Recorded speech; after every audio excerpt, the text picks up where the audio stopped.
بسم الله الرحمن الرحیم. تاسو ټول نه زما یو سوال دی، ما ته صرف دومره جواب راکړئ چې یو انسان خپل لور خرڅه کړي هغه ته څه سزا پکاري؟ چې یو انسان خپل لور خرڅه کړي آیا هغه ته په پاکستان کې بیا داسې پروتوکول ملاویږي څنګه چې د دې ماشومې پلار ته ملو شو؟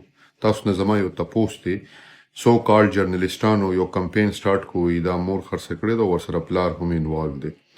چې پلار یې ورسره انوالو دی نو د سیند پولیس چې دي دا ماشومان دي چې دا راځي هغه ته اجرک اچوي. تاسو نه زما تپوس کولو حق جوړیږي ځکه چې تاسو الزام لګولو په دې پلار باندې د مور علاوه ته اوسه پورې ځکه څه نشم ویلی چې هغې کې انویسټیګیشن سټارټ دی که ان کیس هغه ګناهګاري ریاست ته پکار چې سزا ملو شي او که ګناهګاره نی نو هم به ستاسو زموږ مخې ته راشي. ما سره چې کله رابطه وشوه د دې پلار ډېر زیات په تکلیف کې و. د دې پلار دا وی چې ما خو اس اس پی آفس ته دننه هم څوک نه پرېږدي، ما سره خو دلته څوک خبرې کولو ته هم تیار نه دی، ما سره خو دلته څوک ودرېدو ته هم تیار نه دی. زما خو 2 میاشتې شو چې کله یو دفتر ته یو مې یو خوالیږي بل مې بل خوالیږي. دې کې زه تاسو ته یو ډېر زیات اهم نوم اخیستل غواړم او د دې به د دې پلار هم دا ګویي وکړي.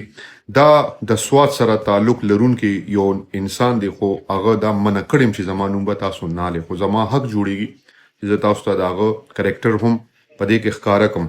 د سردارې میاګاندي د سردارې میاګاندي او بنجوټ سوات دا د دې د کلي نوم دی او بلوچستان کې اوسیږي.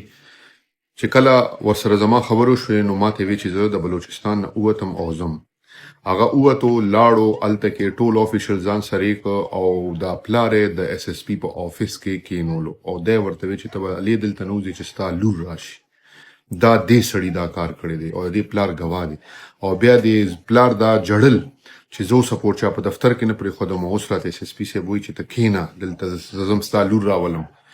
زه هغه خلک ستاسو مخې ته راوستل غواړم چا چې دې کې ریل ایفرټس کړي دي، څوک چې ما سره په رابطه کې او باقاعده د یو خبرې ما سره د هغې باقاعده پروف موجود دی. زه صرف دا یو خبره کوم چې بدقسمتي دا دی چې دلته دې وخت کې سیاست او صحافت دا دې حد ته رسیدلی دي چې صحافیان بغیر تحقیقه یو خبر چلی، بغیر تحقیقه یو خبره کوي.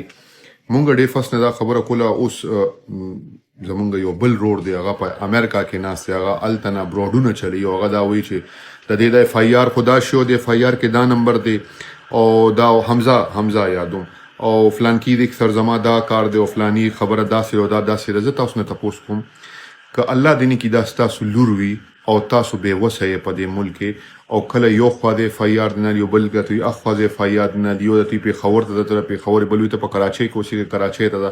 تاسو ته د ملک دا قانون نه دی معلوم چې تاسو په دې پلار باندې دا کوېسچنز کوئ. هغه غریب خو ستړی شو، هغه خو زرې شو، هغه خو چې اواز نه اورېدو چې ته راشه او تا سره مونږ دا دغه کوو. او خو ست طریقې سره اف آی آر وکړو چې صرف دومره شي چې زما د لور په ریکارډ باندې راشي. او نن دا تماچه ده د هغې صحافیانو چا چې بروډونه چلول، چا چې ویډیوګانې کولې وی چې دا پلار ملوث دی. زه مور نه یادوم، زه پلار یادوم چې دا پلار چې دی نو دا به پلو د لوریانې خرڅولې. په پاکستان کې د لوریانو خرڅولو والو داسې پروتوکول ملاویږي. تاسو نه زما سوال دی او د دې جواب تاسو نه زه غواړم.